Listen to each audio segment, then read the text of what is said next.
ಚೌಕ ಆಗೋ ವೃತ್ತದ ಪರಿಧಿ ಒಂದೈತಿ ಅಂದ್ರ ಚೌಕದ ಪರಿಧಿ ವೃತ್ತದ ಪರಿಧಿ ಅಂತಂದು ಫಾರ್ಮುಲಾ ಇದರದು 4a = 2πr ಇದರದು 2πr ಆಗತ್ತೆ. ವೃತ್ತದ ವಿಸ್ತೀರ್ಣ ಕೊಟ್ಟರೆ ಇಲ್ಲಿ ವಿಸ್ತೀರ್ಣ ಫಾರ್ಮುಲಾ ಏನಿರ್ತೈತಿ ರೀ ಇಲ್ಲಿ πr² ಇರ್ತೈತಿ.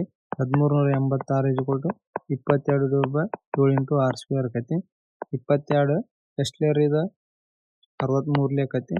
r² = 63 × 7 ಆಕತಿ. ನೋಡ್ರಿ ಇದು 63ನ 7 × 9 × 7 ಮಾಡೋಣ r² ಐತಿ ಇಲ್ಲಿ. ಈ 1 7 ಬರ್ತೈತಿ ಇಲ್ಲಿ.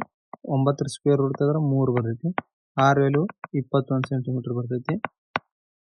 ನಮಗೆ a ವ್ಯಾಲ್ಯೂ ಕಂಡುಹಿಡಿಯಬೇಕ್ರಿ ಇಲ್ಲಿ. ಅಂದ್ರೆ 2πr 4a = 2πr ಐತಿ. 4a = 2 × 22/7 × 21 7 1 7 3 21 2 2 2 1 2 11 a ವ್ಯಾಲ್ಯೂ ಎಷ್ಟು ಬಂತು ಇಲ್ಲಿ 33 ಬಂತು. ನಮಗೆ ಚೌಕದ ವಿಸ್ತೀರ್ಣ ಕೇಳ್ಯಾರ. ಎಷ್ಟಾಗತ್ತೆ ಚೌಕದ ವಿಸ್ತೀರ್ಣ ಫಾರ್ಮುಲಾ a² ಇರ್ತೈತಿ. ಅಂದ್ರೆ 33² ಆಗತ್ತೆ. 1089 ಸೆಂಟಿಮೀಟರ್ ಸ್ಕ್ವೇರ್ ಬರ್ತದೆ. ಅಂದ್ರೆ ಆಪ್ಷನ್ ಬಿ ಇಲ್ಲಿ ಕರೆಕ್ಟ್ ಆಗೈತಿ.